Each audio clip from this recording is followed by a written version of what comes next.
이제 하나님의 말씀을 제가 봉독하겠습니다.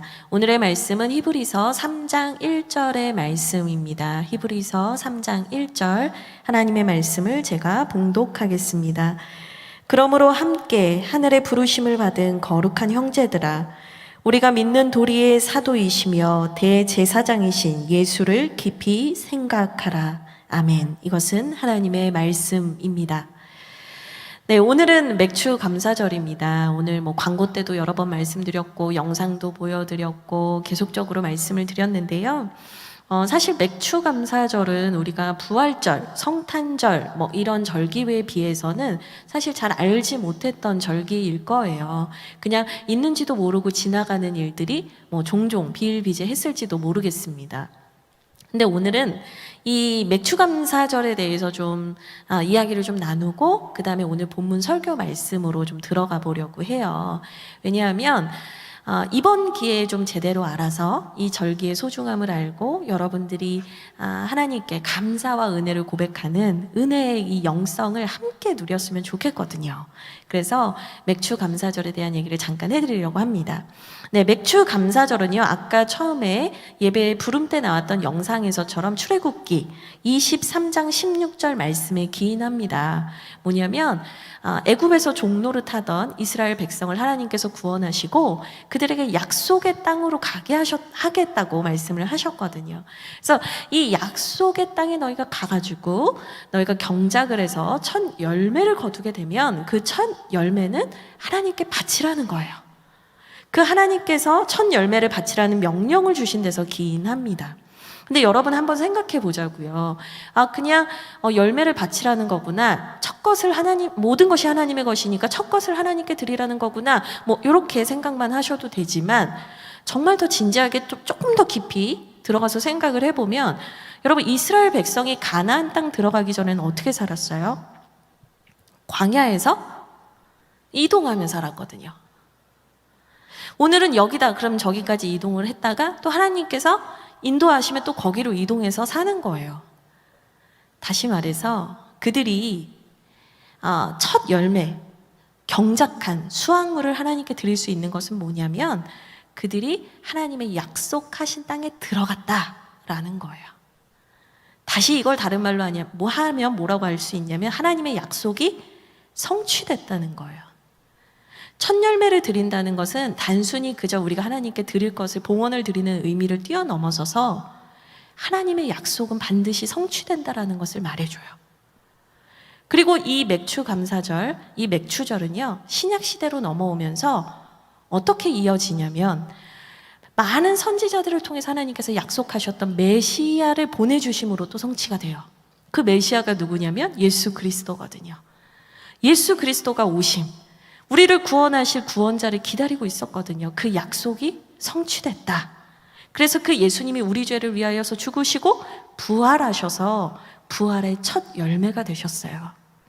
그래서 예수님이 첫 열매예요. 우리가 이제 예수님을 믿으면 그 예수 믿는 자들에게는 부활의 약속이 동일하게 효력이 있는 거예요. 우리 예수님이 우리의 첫 열매라고요. 그리고 오순절, 무슨 사건이 터지죠? 네, 성령 강림의 역사가 있거든요.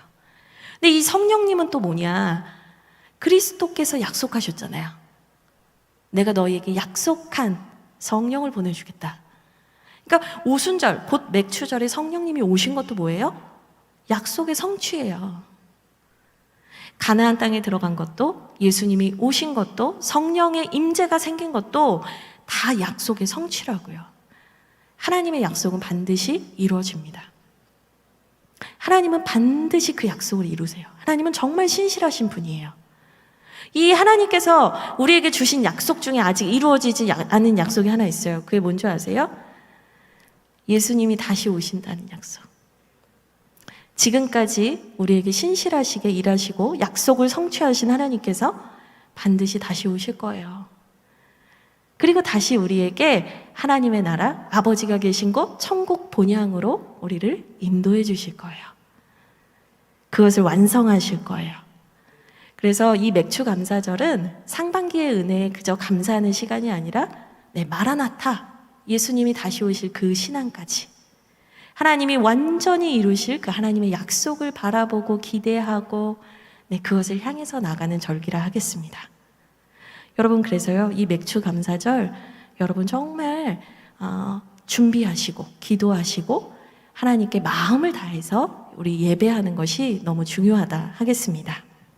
네, 이렇게 맥주 감사절에 대해서 설명을 길게 들으신 적이 없을 거예요. 그렇죠?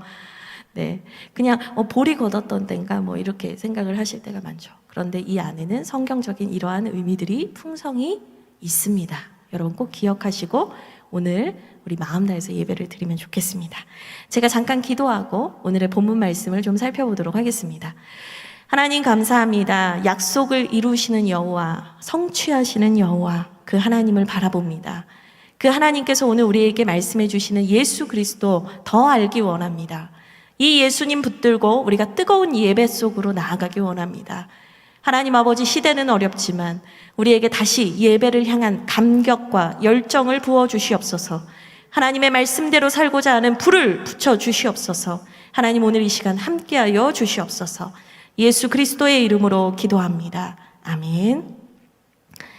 네, 지난주에 우리는 예배가 하나님과의 만남이다 라는 것을 배웠어요. 그리고 이 예배의 시작이자 모든 은혜를 열어가는 열쇠가 곧 예수 그리스도다 이렇게 배웠죠. 그래서 이 예수님이 누구신가를 아는 것이 예배를 결정한다, 예배의 깊이를 결정한다, 이런 말씀을 드렸습니다. 특별히 이 히브리서 말씀은 이 예수님이 누구신가를 정말 상세히 기록하고 있는 책인데요, 오늘 우리가 함께 읽은 3장 1절의 말씀은 그 히브리서 말씀에서도 에센스 가장 중요한 말씀, 암송 구절, 예를 들어서 수련회 가면은 꼭 외워야 되는 암송 구절, 이 정도의 에센스, 아주 중요한 말씀입니다. 이 본문 말씀은요, 제가 다시 한번 읽어드리려고 하는데요, 여러분 보십시오. 그러므로 함께 하늘의 부르심을 받은 거룩한 형제들아, 우리가 믿는 도리의 사도이시며 대제사장이신 예수를 깊이 생각하라. 아멘. 이게 너무나 중요한 말씀이에요. 예수님이 누구신지 너무나 분명하게 얘기를 해주고 있는 말씀이거든요. 예수님이 누구시지라는 질문에서 시작한 책인데 이거보다 더 분명하고 명확하게 예수님이 누구신지 말해주는 구절이 있냐고요. 너무나 명확하게 얘기해주고 있어요. 특별히 이 말씀에서요, 수식어들을 좀 한번 쫙 빼봤어요. 제가 좀 흐리게 처리를 했거든요. 수식어를 쭉 빼고 나면 여러분들이 눈이 더 확 들어오실 거예요. 예수님이 어떠신 분인가? 형제들아, 사도이시며 대제사장이신 예수를 생각하라. 이렇게 딱 뼈대만 나봐요. 이 예수님이 누구신가 봤더니 첫 번째는 사도시다, 두 번째는 누구신가 했더니 대제사장이시다라고 얘기를 하고 있는 것이죠. 그래서 사도라는 의미가 뭐지? 대제사장이라는 의미가 뭐지? 이걸 우리가 정확하게 알아야 우리가 예수님을 제대로 아는 거예요. 그래서 오늘 하나하나를 좀 뜯어보려고 합니다. 먼저 예수님은 사도이시다라고 말하고 있는데요, 이 예수님을 사도라고 표현하는 것은 신약 성경에서 여기밖에 없어요. 사도의 원어적 의미를 보면 헬라어로 아포스톨로스라고 하거든요. 이 아포스톨로스가 뭐냐면 보냄을 받은 자라는 의미가 있어요. 보냄을 받은 사람이다 라는 의미예요. 그러니까 하나님을 대신해서 보냄을 받았다, 하나님을 대표해서 오셨다, 하늘로부터 이 땅 가운데 하나님 아버지의 파송을 받아 오신 분이다 라는 의미라는 거예요. 물론 사도라는 용어가요, 예수님을 따랐던 그 제자들 있잖아요, 그 중에서 이제 12제자들을 의미하는 표현으로도 사용되기는 했으나 여기에서는 하나님께서 보내신 분이다 라는 게 더 중요한 의미예요. 방점은 보냄을 받은 분이라는 데 있는 거예요. 그래서 당시 어떤 사람들은요, 예수님을 어떻게 생각했냐면 천사신가? 이렇게 생각했어요. 천사 아닐까? 천사 정도 아닐까? 이렇게 생각을 했다고요. 예수님이 하나님의 아들이거나 하나님과 동등하신 하나님이라고 하기는 좀 그렇고, 좀 착하고 좀 능력이 괜찮은 그런 천사가 아니겠냐, 이렇게 얘기를 했어요. 그렇게 오해하는 사람들이 있었던 거예요. 그래서 히브리서 1장은요, 예수님이 절대로 천사가 아닌 이유를 구구절절 밝히고 있어요. 저희가 그걸 다 읽을 수는 없지만 여러분들이 한번 히브리서를 시리즈 설교를 듣는 동안 통독을 해보시면 좋겠어요. 1장은 뭐다? 예수님 천사 아니야. 그 얘기를 계속 하고 있어요. 보냄을 받은 분이긴 하지만 그분은 천사가 아니라는 거예요. 그러면 누구냐? 하나님이시라는 거예요. 예수님의 신성이라고 해요. 하나님이시라는 것을 강조하고 있는 말이에요. 예수님께서요, 성부 하나님과 태초부터 함께 계셨던 말씀이셨고 하나님의 아들이시고 하나님이시다. 이 얘기를 하고 있는 거예요. 그렇다면 여러분, 예수님께서 하나님이시다라는 것을 초대교회는 왜 이렇게 중요하게 생각했을까? 예수님이 누구신가 했을 때 그분이 보냄을 받은 분, 하나님 아버지로부터 보냄을 받은 분인데 그분은 하나님이셔. 그분은 분명한 하나님이야. 천사가 아니야. 그분은 하나님이라고. 왜 이렇게 강조를 하냐는 거예요. 여러분, 이거를 이해하려면 우리가 한 가지 가정을 해보면 도움이 되거든요. 뭐냐면 반대로 생각하는 거예요. 예수님이 하나님이 아니시라 철저한 인간이다라고 한번 생각해 보자는 거예요. 가정을 해보자는 거예요.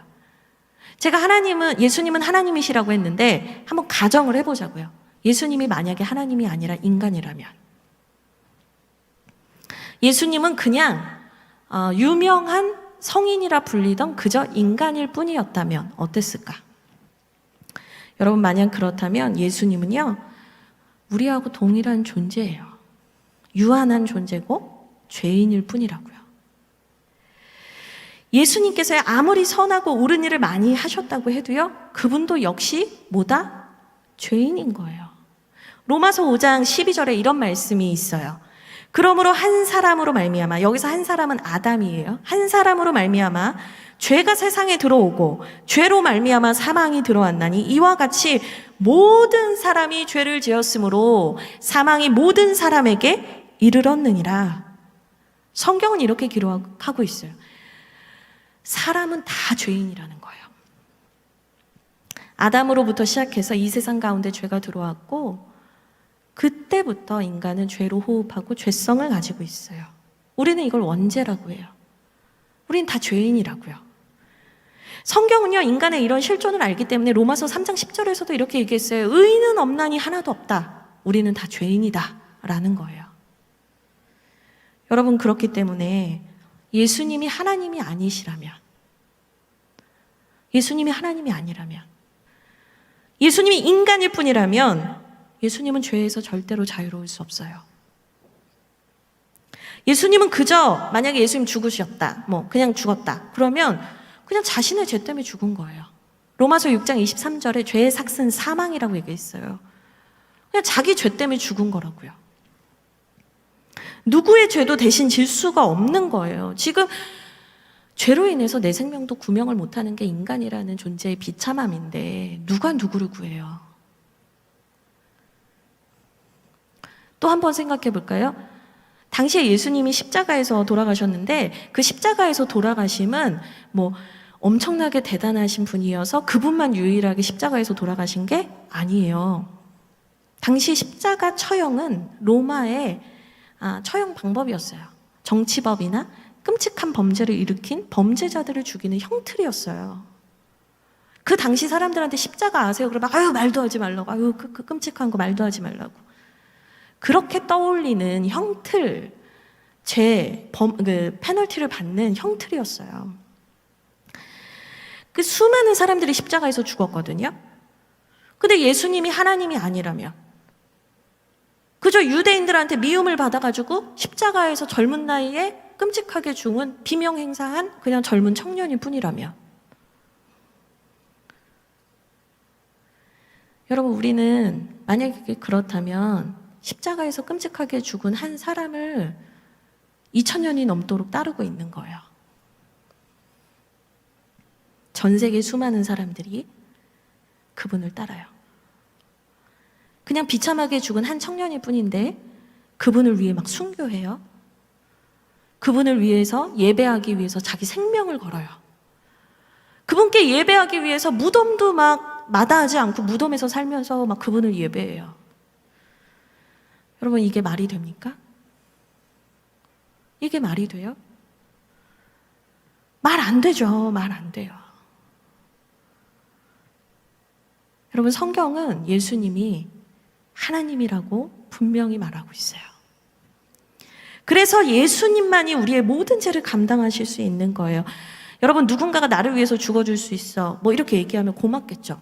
아, 되게 고마워, 감동이야, 이렇게 얘기는 할 수 있을 거예요. 그런데 그 사람이 죽는다고 해서 죄의 문제가 해결되진 않아요. 왜냐하면 그 사람도 죄인이기 때문에 제 죄를 그 사람이 어떻게 책임을 질 수 없어요. 인간의 죄를 감당한다는 것, 인간의 죄를 나의 것으로 지을 수 있다는 것은 그분이 죄가 없다는 거예요. 죄가 없는 분은 하나님밖에 없거든요. 더 중요한 게 있어요. 예수님께서 죄가 없으신데도 불구하고 우리의 죄를 담당하시고 지셨기 때문에 그분이 이제 죄가 없는데 우리 때문에 우리 죄를 가져와서 죽으신 거잖아요. 그래서 공의의 하나님께서 이 예수 그리스도를 살리신 거예요. 사도행전 2장 32절에 보면 이 예수를 하나님이 살리신지라 분명히 성경에 써 있어요. 공의의 하나님이거든요. 죄가 없으시되 그분이 우리를 위하여 죽음을 감당하셨기 때문에 하나님께서 그를 살리셨어요. 부활하셨다고요. 여러분, 그렇기 때문에 예수님이 부활하셨다라는 것이 뭐예요? 곧 그분이 하나님이라는 거예요. 그분이 죄가 없으시고 그분은 하나님이시라는 거예요. 결론적으로 지금 이 히브리서에서 예수님이 누구신가 했을 때 처음 말하는 그분은 사도셔. 이건 뭐예요? 그분은 하나님 보내신 분이야. 아니, 더 궁극적으로 그분은 하나님의 아들이시고 창조주 하나님이야. 우리는 그 하나님을 믿어. 그분은 하나님이신 거야. 그분은 우리의 경배를 받기에 합당하신 하나님이야. 이 고백이 고스란히 그 단어 하나에 다 들어있다는 겁니다. 이제 두 번째로, 그럼 예수님이 사도시다라는 의미는 알았어요. 그러면 대제사장이시다, 이 의미도 우리가 봐야겠죠. 예수님께서 대제사장이시다라는 의미에 대해서 살펴보려면 제사장이라는 직분이 무엇인지를 알아야 될 거예요. 이 제사장이라는 직분은 하나님께 드리는 예배를 담당하는 사람들을 말해요. 뭐 유명한 분들 거론을 보면 모세, 아론 이런 분들 거론할 수 있을 거예요. 그래서 여러분 3장 밑에 쭉 보면 모세 얘기 계속 나와요. 대표적인 사람을 이제 운운하는 거예요. 그러니까 사람들이 제일 뛰어난 제사장이라고 생각했던 사람 운운하는 거예요. 그래서 이제 뭐냐면 예수님이 이 모세보다 훨씬 훌륭한 분이다, 우월하신 분이다, 이 얘기를 하는 거거든요. 여튼 모세 얘기도 막 나오죠. 핵심은 뭐냐면 제사장은 예배를 드리는 사람인데 하나님과 하나님의 백성 사이에서 그 관계를 화목하게 하는 사람이에요. 돕는 사람이에요. 하나님께 나아갈 수 없게 하는 죄의 문제에 대해서 대신 용서를 구하는 사람이에요. 하나님의 말씀도 전하고요. 또 백성의 입장에서 우리 죄 좀 용서해 주세요, 불쌍히 여겨주세요, 하나님 우리를 긍휼히 여겨주세요 구하는 사람이에요. 그게 제사장이에요. 근데 이 제사장 중에서도 대제사장은 1년에 딱 한 번 대속죄일에 모든 백성의 죄를 담당하고 하나님 앞에 나아가는 임무를 맡았어요. 얼마나 무섭고 떨렸을까요? 모든 백성의 죄를 담당해서 그 죄를 들고 하나님 앞에 나아가는 거예요. 하나님 우리를 용서해 주세요. 하나님 이 백성의 죄를 용서해 주세요. 하나님 우리가 죄인입니다. 제가 이들을 대표해서 나왔습니다. 이렇게 하나님 앞에 나아가는 거라고요. 인간을 대표해서 나가는 사람이에요. 그러니까 여기에서 히브리서 3장 1절에서 예수님이 대제사장이시다라는 의미는 뭐예요? 예수님께서 철저하게 인간의 자리로 가셨다는 것을 의미해요. 예수님이 인간이셨다는 거예요. 예수님께서 우리를 이해하려는 정도가 아니라요, 인간이 되셨다는 거예요. 우리를 대표하는 자리로 가셨어요. 여러분, 이걸 조금 어려운 말로 예수님의 인성이라고 말해요. 예수님의 인간 되심이라고 얘기를 해요. 히브리서 저자는요, 2장, 우리가 다 읽지 않았지만 히브리서 2장에서 이 예수님이 인간이셨다, 그 얘기를 계속 구구절절해요. 아까 제가 그랬잖아요. 히브리서 1장에서는 예수님 하나님이시다라, 다 하나님이시다, 이 얘기를 계속 얘기했다면 히브리서 2장에서는 예수님은 인간이시다라는 얘기를 계속한 거예요. 그리고 나서 3장, 그러므로 1장과 2장을 다 받아요. 그분은 하나님이시면서 동시에 인간이셨으므로. 그 얘기예요. 그분이 인간이셨던 것을 구구절절 얘기해요. 제가 뭐 절들을 다 준비도 했지만 뭐 다 읽지 않아도 돼요. 2장 7절에 보면은 그를 천사보다 잠시 못하게 하셨다, 이런 말씀도 나오고요. 2장 11절에 보면 예수님께서 우리와 형제로 불리는 것을 부끄러워하지 아니하셨다, 이렇게 얘기도 해요. 예수님께서 우리를 형제로 불리는 것을 부끄러워하지 않으셨다라는 건 뭐냐면 예수님이 하나님이신 그분이 우리와 동일한 자리로 내려오셨다는 거예요. 우리의 연약한 자리로 내려오셨다는 거예요. 우리와 함께 하신다는 거예요.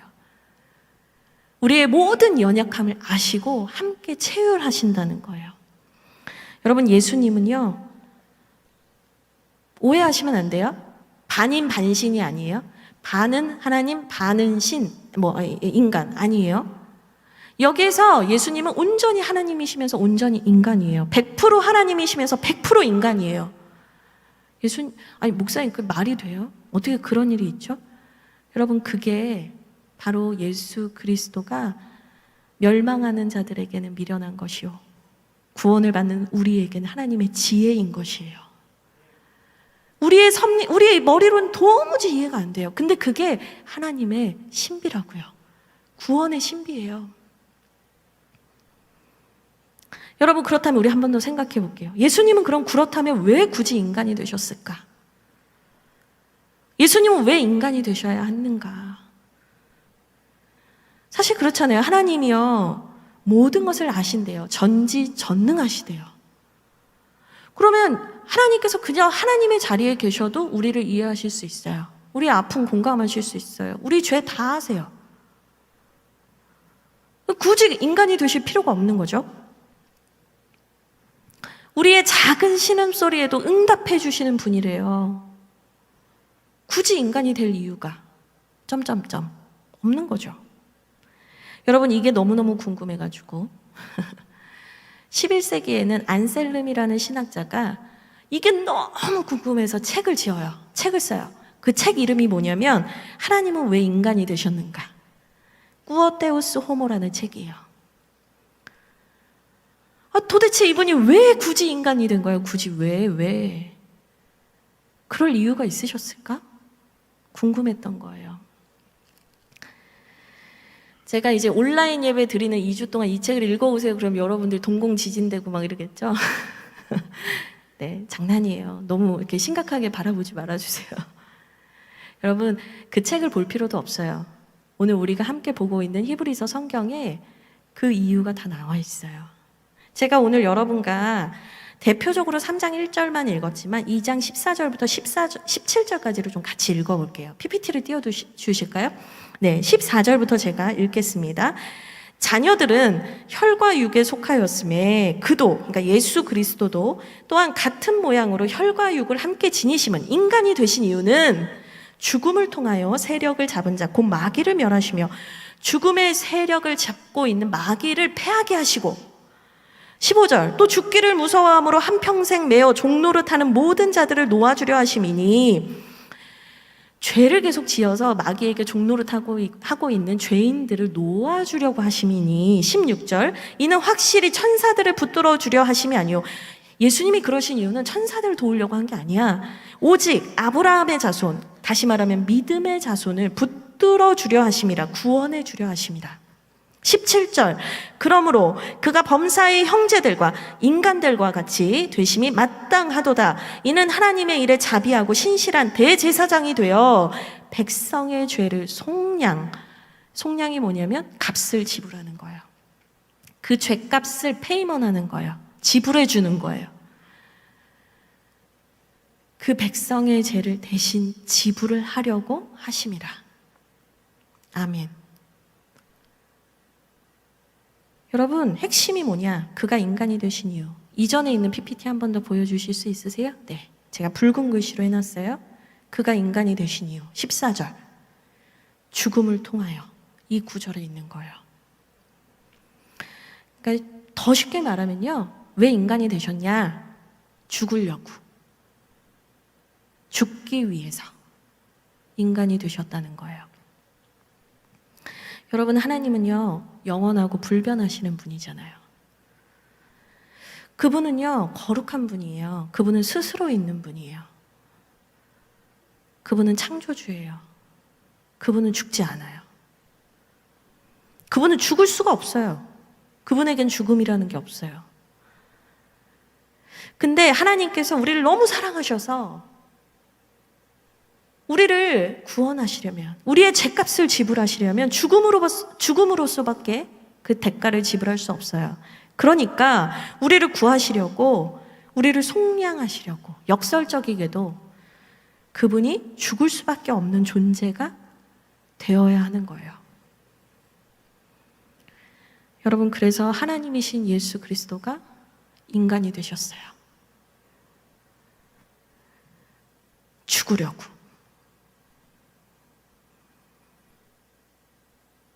그분이 죽으시려고 인간이 됐어요. 제가 앞서 언급한 것처럼 예수님이 하나님이셔야만 했던 이유도 뭐예요? 우리의 죄를 감당하시기 위해서. 죄를 감당할 자격이 있을 분은 유일한, 죄가 없는 분은 그분밖에 없잖아요. 또 그분이 인간이셔야 하는 이유도 뭐예요? 그분이 죄값을 죽음으로써 지불하기 위해서예요. 100% 인간이면서 동시에 100% 하나님이신 이유 하나예요. 우리 구하시려고요. 우리 죄 문제 해결해 주시려고요. 우리를 너무나 사랑하셔서 우리를 그 평생 종노릇하는 죄에서 자유케 해주시려고 하나님이신 그분이 인간이 되셨어요. 여러분, 마귀는요, 그 죄 짓는 사람을 보면서 늘 참소해요. 너 죄 지었어. 죄의 삭시 사망인 거 알지? 너 죽음으로 갚아. 하나님의 백성들을 찾아다니면서 참소하는 게 마귀란 말이에요. 근데 예수님께서 십자가에서 죽으심으로요, 마귀를 밟아 이기셨어요. 이제 나 믿고 내 자녀, 내 거인 애들 너 건들지 마, 얘기하신 거라고요. 그래서 어떤 학자는 얘기했어요. 십자가의 죽음은 마귀한테 패배한 사건이 아니라 마귀를 밟아 이기신 사건이라고 얘기했어요. 모든 죄값을 완전히 지불하신 거예요. 이제 우리의 죄를 대표해서 우리의 죄를 짊어지고 나가시는 예수 그리스도를 믿기만 하면 우리는 마귀로부터 참소받지 않아요. 우리는 구원받아요. 그리고 하나님의 공의도 훼손되지 않아요. 하나님, 우리를 사랑하셔서 그냥 못 본 척 해주실 수 없어요. 그거는요, 하나님의 본성이 거룩하시기 때문에 되지 않아요. 근데 예수 그리스도가 우리를 대신하여 죽으심으로 우리는 하나님의 공의도 이루었고 하나님의 사랑도 성취한 거예요. 여러분, 십자가에 달린 예수 그리스도는 하나님의 공의이고 하나님의 사랑이에요.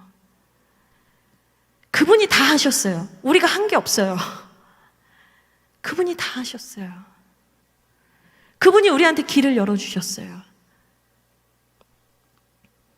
요한일서 4장 10절에 이런 말씀이 있어요. 사랑은 여기 있으니 우리가 하나님을 사랑한 것이 아니요 하나님이 우리를 사랑하사 우리 죄를 속하기 위하여 화목제물로 그 아들을 보내셨음이라. 아멘. 우리가 하나님과의 관계를 화해하기 위해서 우리가 뭔가를 막 노력한 게 아니라 하나님께서 우리를 먼저 사랑하셔서 하나님께서 그 아들을 우리한테 보내주셔서 그 아들이 우리의 죄값을 치르심으로 화목제물이 되심으로 우리는 하나님과의 관계가 열린 거예요. 제가 예배는 만남이라고 했어요. 하나님과의 만남. 하나님과의 인격적인 만남. 근데 그 만남을 막는 게 뭐냐면 죄예요, 죄. 그 가장 우리가 절대 어떤 노력으로도 해결할 수 없는 그 죄의 문제를 예수 그리스도께서 해결해 주셨어요. 자신을 드렸어요. 죄인을 구원하는 길을 열어주셨어요. 하나님과 인간의 막힌 담을 예수의 보혈로 씻어주시고 허물어 주셨어요. 그 관계를 다시 회복하는 영원한 길을 열어주셨어요. 나는 길이요 진리요 생명이니 나로 말미암지 않고는 아버지께로 올 자가 없느니라. 예수님이 길이 되어주셨어요. 예수님께서 친히 하나님과 인간의 관계를 연결하는 다리가 되어주셨어요. 근데 그 다리를 뭐 제3의 무엇으로 지어놓고 너희들 여기 통과해 이렇게 얘기하신 게 아니에요. 예수님의 몸이 친히 그 다리가 되신 거예요. 자신의 몸을 들여서 인간이 되셔서 우리와 하나님의 관계를 연결해 주셨어요. 하늘과 땅이 연결이 됐어요. 그 예수님이 그렇기 때문에 그 예수님 없이 우리는 온전한 예배를 드릴 수 없는 거예요. 우리는 하나님께 나아갈 수 없어요. 예수님은 하나님이시고 또 동시에 인간이세요. 그래서 유일하게 하나님도 이해하실 수 있고요. 유일하게 인간도 이해하실 수 있는 유일한 우리의 다리가 되시는 분이에요. 그래서 뱅엘이라는 신학자가 이런 얘기를 했어요. 예수님은 우리에게는 하나님의 일을 대변하고, 그러니까 예수님은 우리에게는 하나님의 일에 대해서 얘기해주고, 또 하나님께는 우리의 일을 대변하신다, 이런 얘기를 했어요. 그러니까 하나님께는 인간의 연약함과 죄에 대해서 대신 고해 주신다는 거예요.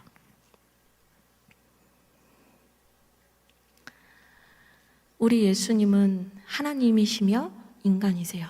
그러므로 그래서 3장 1절이 그러므로로 시작하는 거예요. 그러므로 1장과 2장의 내용을 다 받으면서 이런 예수님, 하나님의 보냄을 받으신 하나님의 아들이시며 대제사장이신 예수님, 하나님이시며 인간이신 예수님, 우리의 다리가 되어주신 예수님, 이 예수님을 깊이 생각하라는 거예요. 그 예수님에 대해서 깊이 묵상을 하는 거예요. 그 예수님을 집중해서 바라보라는 거예요. 그 예수님의 은혜를 똑똑히 기억하라는 거예요. 예배는 그 예수님의 은혜를 고백하는 자리예요. 여러분, 우리가 나중에 천국 가면 뭐 할 것 같아요, 여러분? 그 폭탄 테러 하는 분들이 이런 어떤 종교에서 폭탄 테러하고 하시는 분들이 어떻게 저렇게 무서운 일을 할 수 있지 싶잖아요. 근데 얘기를 들어보면 너 이거 폭탄 테러 하잖아. 그러면 너 천국 가가지고 진짜 막 떵떵거리고 산다? 그러면서 막 사진을 보여준대요. 제가 예전에 어떤 나라라고 밝히긴 어렵지만 그 이슬람 국가 관련된 선교를 간 적이 있었거든요. 이렇게 해변가 같은 데서 이렇게 여인들과 누워가지고 음료수를 먹는 사진들 막 이런 거 보여줘요. 너 이거 테러 해가지고 너 이제 죽으면 이제 그런 좋은 데 간다. 그들의 종말론, 그들이 생각하는 천국이 그런 거예요. 여기서 내가 딱히 잘 살 수 없으니까 거기 가서 한 건 하고 잘 살아야지, 이거란 말이에요. 이게 한탕주의랑 뭐가 다르죠?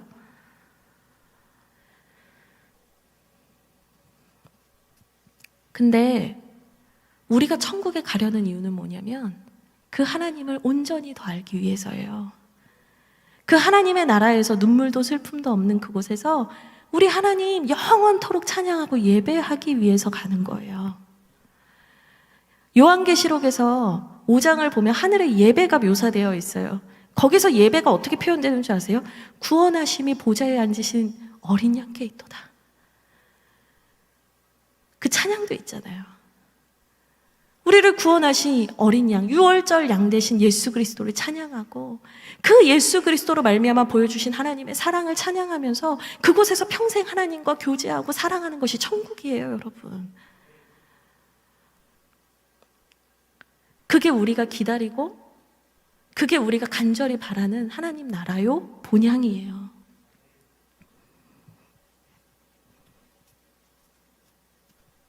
우리가 이 땅에서도 예배를 드린다면 우린 예수 그리스도께 집중해야 돼요. 그분이 이루어 놓으신 사역과 은혜에 대해서 우리는 한순간도 잊어서는 안 돼요. 그것을 알지 못하면서 그냥 주일이니까 교회 가서 앉아있다 와야지, 아니란 말이에요. 여러분, 우리는요, 예수 그리스도로 인하여서 하나님께 예배할 수 있게 됐어요. 내가 어떻게 예배를 드리게 됐는지, 내가 얼마나 큰 은혜를 받았는지, 이 예배가 얼마나 소중한지 우리 알고 드려야 돼요. 알고. 예수님의 핏값으로 세워진 교회에 모여서 우리가 그 예수님이 흘리신 보혈 공로를 찬양하면서 하나님 앞에 나아가는 거예요. 여러분, 그게 예배예요. 그때 그 정결해진 그 10년 가운데 하나님께서 부어주시는 선물이 뭐냐면 성령님이신 거예요. 우리는 예수님의 십자가를 통과하고 예수님이 세우신 다리를 통과하면서 하나님을 더 깊이 알게 돼요. 하나님을 인격적으로 만나게 되는 거예요. 이 과정에서 우리에게 꼭 필요한 게 있어요. 그게 뭐냐면 회개예요. 회개. 오늘날 회개 얘기하면 다 싫어해요. 그런 얘기 하지 말고요. 축복해 주세요, 목사님. 여러분, 회개할 수 있는 게 축복이에요. 시편 51편을 보면 다윗이 죄를 지었는데 그 죄를 지은 다윗에게 나단 선지자가 찾아가서 너 지금 우리아 죽이고 우리아의 아내 뺏은 거 진짜 잘못이거든? 막 얘기를 해줘요. 근데 그거를 깨달은 것이 하나님의 은혜라고 표현을 한단 말이에요. 회개는 아무나 하는 게 아니에요, 여러분. 하나님의 은혜예요.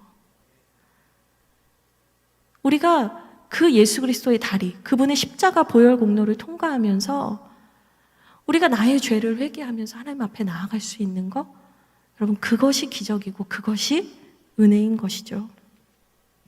우리는요, 이 예배 자리에 나와서 예수의 십자가와 그분이 이루신 놀라운 사랑을 보고 목도하고 그것을 경험할 때마다 우리의 마음에는요, 감사할 수밖에 없어요. 감사하고 또 감사하고 또 감사할 수밖에 없어요. 우리의 입술에서는 감사 외에 나올 것이 없어요. 근데 만약에 반대로 여러분, 우리가 이 예수님에 대한 은혜를 깊이 깨닫지 못한다면, 우리가 예수님을 제대로 알지 못한다면 당연히 감사할 수 없죠. 그러면 예배의 감격도 흐려져요. 우리가 그 예수님의 그 복음의 감격, 예수님이 이루신 십자가 복음의 감격을, 감사를 뜨겁게 가질 때 예배도 뜨거워지는 거예요. 이게 같이 비례관계예요. 비례관계. 예수님을 알면 알수록 우리의 예배는 뜨거워진다. 우리가 예수님에 대해서 식상해지고 제끼면 우리의 감격이 점점 식어요. 이게 묘해요. 이게 영적인 원리예요. 여러분, 이 당시 히브리서가 기록됐던 초대교회 상황도요, 어떤 상황이었냐면 예수님을 잃어버리고 예배의 열정과 감격을 잃어버리는 성도들이 많아지기 시작한 때였어요. 왜냐? 그때 당시에 예수님이 오신다고 하고 갔는데 진짜 빨리 오실 줄 알았어요. 1년 뒤에 오시려나? 2년 뒤에 오시려나? 그랬거든요. 근데 오신다는 예수님이 안 와요. 그 로마의 박해는 막 심해져요. 예수님 믿으니까 경제적인 소외를 당하고 박해를 받아요. 게다가 유대인들에게 엄청난 핍박과 미움을 받아요. 그래서 이 초대교회 안에서 어떤 일이 일어나냐면 다시 유대교로 돌아가는 사람들이 많아지기 시작한 거예요. 그러니까 이 사람들의 마음에 교묘하게 딱 들어온 게 뭐였냐면 예수님만 포기하면 괜찮아. 예수님만 버려. 너 예수님만 예배 안 하면 유대인들한테 미움 안 받아. 너 예수님만 포기하면 괴롭힘 안 당해. 그 메시지들이 있는 거예요. 그러다 보니까 교회 안에서 은근슬쩍 유대교로 돌아가려고 하고 예배에 대해서 예수 그리스도가 이뤄놓으신 그 구원의 감격에서 희미해지는 사람들이 생기기 시작했어요. 감사의 마음이 줄기 시작했어요. 그러면서 이들이 너무나 소중한 예배를 놓고 떠나는 사람들이 생긴 거예요. 신앙과 예배에 대해서 적당히 타협하고 나태해지는 사람들이 나타났어요. 은혜를 받고도. 여러분, 예수만 포기하면 되지가 아니라 예수님을 잃으면 모든 걸 잃어버리는 거예요. 예배에서 예수님만 제하면 너 괜찮을 수 있어라는 유혹이 우리 안에도 얼마나 많은 줄 아세요? 그 교묘한 유혹이요. 히브리서 이 저자가 기록하고 있는 이 당시에 너희 정말 예수님께 정말 fix your eyes, 너희의 눈을 고정해. 예수님만 생각해. 그 예수님의 은혜에 너희가 강력하게 붙들려 있어야 돼. 이렇게 얘기할 수밖에 없었던 그 히브리서 저자의 상황, 초대교회의 상황들이요, 오늘 우리에게도 동일하게 있잖아요. 우리 예수님 없이도, 예수님을 향한 복음의 감격 없이도 이 예배의 자리에 얼마나 잘 와 있어요. 우리의 삶이 예배라고 말하면서 우리의 삶 속에서 예수님 없이 살아갈 때가 얼마나 많아요.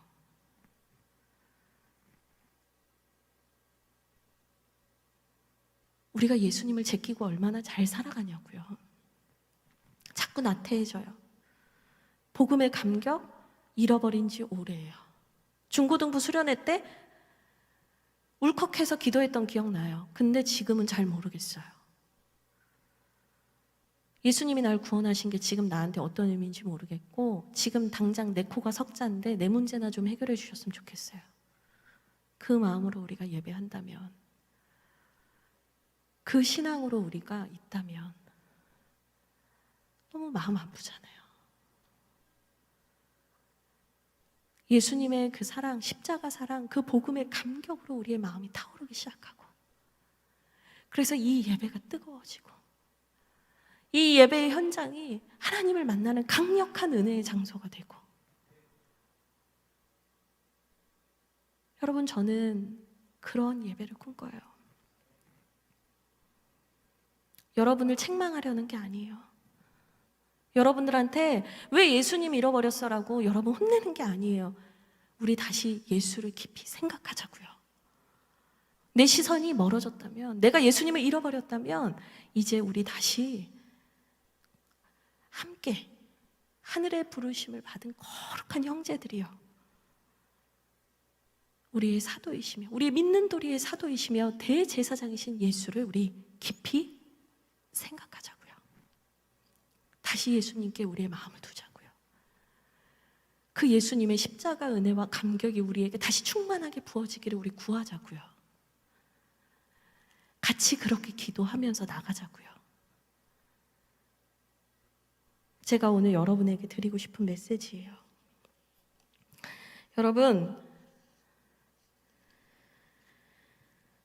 다시 예수님을 알아야 됩니다. 그래야 여러분이 현장 예배든 온라인 예배든 그 예배의 은혜와 뜨거움이 회복이 돼요. 예수를 알 때 깊이 아셔야 돼요. 그분이 무슨 일을 하셨는가? 하나님이신 그분이 우리를 위하여서 왜 인간이 되셨는가? 그분이 오늘도 하나님과 우리 사이에서 중보자 되셔서 우리를 어떻게 도우시고 계시는가? 2장 18절에 이런 말씀이 있어요. 그가 시험을 받아 고난을 당하셨은즉 시험을 받는 자들을 능히 도우실 수 있느니라. 우리 예수님은 여러분을 돕기 원하세요. 그 십자가 은혜 가운데 여러분을 자유케 하길 원하세요. 우리 이 시간 찬양할 겁니다. 보혈을 지나라는 찬양을 할 건데, 그 보혈을 지나라는 찬양을 하실 때 여러분이 눈을 감고 상상하시는 거예요. 하나님과 나 사이에 다리가 되어주신 그 예수님의 그 십자가를 통과하는 거룩한 상상을 하면서 그분의 보혈이 나의 죄를 깨끗하게 씻으심을 믿으면서 우리가 믿음으로 찬양할 거예요. 우리 이 시간 다 함께 일어나실까요? 같이 일어나서 우리 같이 함께 찬양하도록 하겠습니다.